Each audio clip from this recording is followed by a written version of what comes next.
여러분 안녕하세요. 이박사입니다. 오늘의 주제는 운동 강도에 관한 것입니다. 많은 전문가들은 유산소 운동을 권장할 때 중강도 운동은 주당 150분, 고강도 운동은 주당 75분을 권장하고 있습니다. 그런데 막상 운동을 하려고 하면 어느 정도가 중강도인지 또 고강도는 어느 수준인지 헷갈릴 때가 많으셨을 겁니다. 그래서 오늘은 현장에서 심박수를 활용해 운동 강도를 쉽게 설정하는 방법에 대해 설명해 드리겠습니다. 자, 시작하겠습니다.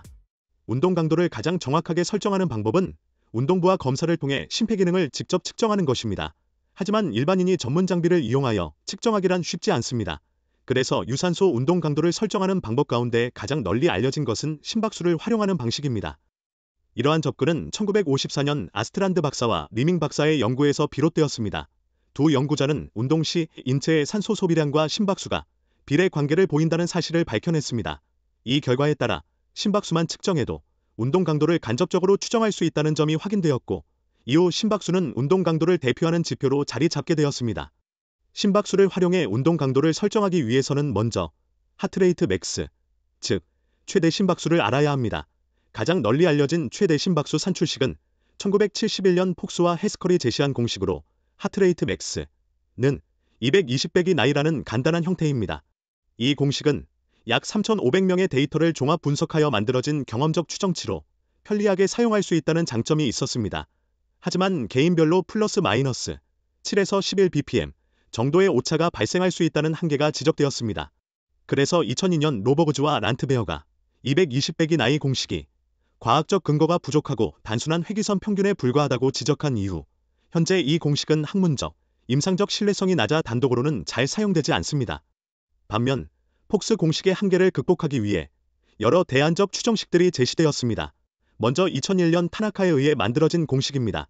이 공식은 18세에서 81세 총 18,000명 이상의 데이터를 메타 분석하여 더 정밀한 추정식으로 만들어진 계산식으로 연령과 최대 심박수는 직선적 관계지만 기울기가 1.0이 아닌 0.7이라는 점을 확인한 후 계산식에 반영하였습니다. 두 번째는 2007년 갤리시에 의해 만들어진 공식으로 25세에서 75세 약 900명 데이터를 분석하여 만들어졌습니다. 하지만 표본이 제한적이라 권장되지는 않고 있습니다. 마지막으로 2013년 네스에 의해 만들어진 공식으로 20세에서 90세 3,000명 이상 데이터를 분석하여 만들어졌으나 서구인 위주 데이터라는 단점이 있어 일반화하기에는 부족합니다. 이와 같이 폭스 추정식 이후 다양한 공식들이 제안되었으나 그중 타나카 공식이 가장 널리 활용되고 있으며 미국 스포츠의학회, 즉 ACSM에서도 이를 권장하고 있습니다. 참고로 ACSM은 전 세계적으로 운동 처방 기준을 제시하는 대표적인 스포츠의학 기관입니다. 하지만 앞서 소개한 공식들은 연령만을 기반으로 한 추정식이므로 개인의 심폐 능력 및 안정 시 심박수의 차이를 반영하기 어렵다는 한계가 있습니다. 그래서 이를 보완하고자 고안된 것이 카보넨 공식입니다. 카보넨 공식은 1957년 핀란드 생리학자인 카보넨이 안정 시 심박수가 낮은 사람, 즉 체력이 좋은 사람은 같은 심박수 퍼센트 강도에서도 실제 운동부하가 다르다는 점을 발견한 후 처음 제안하였고, 이후 개인차를 반영하여 운동 강도를 설정할 때 주로 이용되고 있습니다. 또한 ACSM 등 국제운동 가이드라인에서 권장하는 방식으로 널리 사용되고 있습니다. 지금부터 운동 강도에 대해 설명드리겠습니다. ACSM에서는 다음과 같이 운동 강도를 구분하였습니다. 저강도의 경우 최대 심박수의 57% 이하, 중강도는 최대 심박수의 64에서 76%, 고강도는 최대 심박수의 77에서 95%, 최대 강도는 최대 심박수의 96%입니다. 하지만 이와 같은 최대 심박수에 따른 강도 비율은 앞서 설명드린 것처럼 개인차가 반영되지 않았기 때문에 초보자나 노약자에게는 적합하지만 비만이나 질병이 없는 젊은 사람 또는 운동을 꾸준하게 하는 사람에게는 적합하지 않습니다. 그래서 ACSM에서는 개인차를 고려한 예비 심박수 산출에 따른 운동 강도를 구분하였습니다. 저강도의 경우 여유 심박수 30에서 39%, 중강도는 여유 심박수 40에서 59%, 고강도는 여유 심박수 60에서 89%, 최대 강도는 여유 심박수의 90% 이상입니다.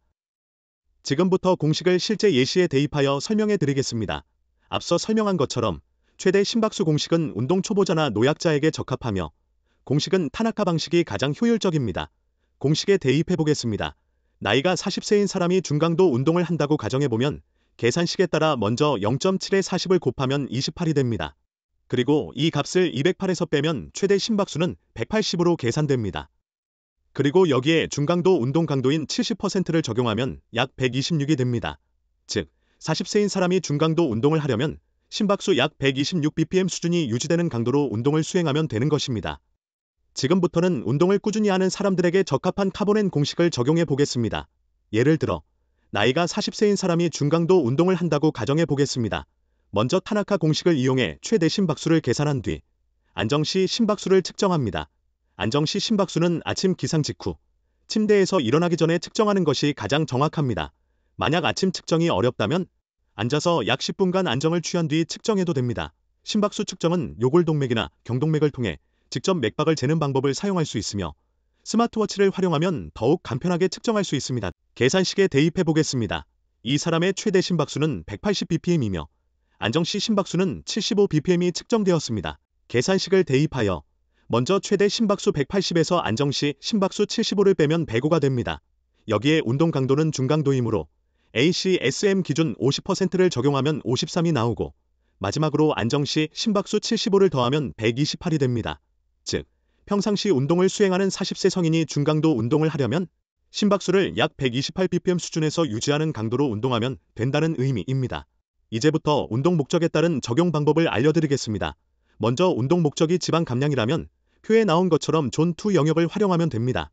이때 초보자는 타나카 공식을 이용하여 최대 심박수의 60에서 70% 수준에서 운동을 수행하고 운동을 꾸준히 해온 경우 카보넨 공식을 이용하여 목표 심박수 50에서 60% 수준으로 운동을 수행하면 됩니다. 또한 심혈관계 건강 증진이 목적이라면 존3 영역이 적합합니다. 이때 초보자는 타나카 공식을 이용하여 최대 심박수의 70에서 80% 수준에서 운동을 수행하고 운동을 꾸준히 해온 경우 카보넨 공식을 이용하여 목표 심박수 60에서 70% 수준으로 운동을 수행하면 됩니다. 즉 본인의 운동 목적에 맞는 심박수 공식을 활용해 심박수를 산출한 후 해당 구간에서 운동을 지속하시면 됩니다. 정리하겠습니다. 심박수를 활용한 운동 강도 설정은 오래전부터 검증되어 널리 활용되어 왔습니다. 따라서 운동을 하실 때는 오늘 배운 내용처럼 초보자의 경우 타나카 공식을 활용해 최대 심박수를 산출하여 운동하시고 꾸준히 운동을 해오신 분들은 카보넨 공식을 이용해 목표 심박수를 산출한 후 운동하시면 됩니다. 또한 카보넨 공식을 활용할 때는 한 달에 한 번 안정시 심박수를 다시 측정하여 그 값을 공식에 대입하는 것이 더욱 정확한 운동 강도 설정에 도움이 됩니다. 여러분, 오늘 배우신 내용을 토대로 각자의 목적에 맞게 심박수를 산출하고 적용하신다면 보다 안전하고 효과적인 운동이 가능하실 겁니다. 계산 방법에 대한 궁금한 사항이 있으시면 댓글 남겨주세요. 상세히 설명드리겠습니다. 지금까지 이박사였습니다. 감사합니다.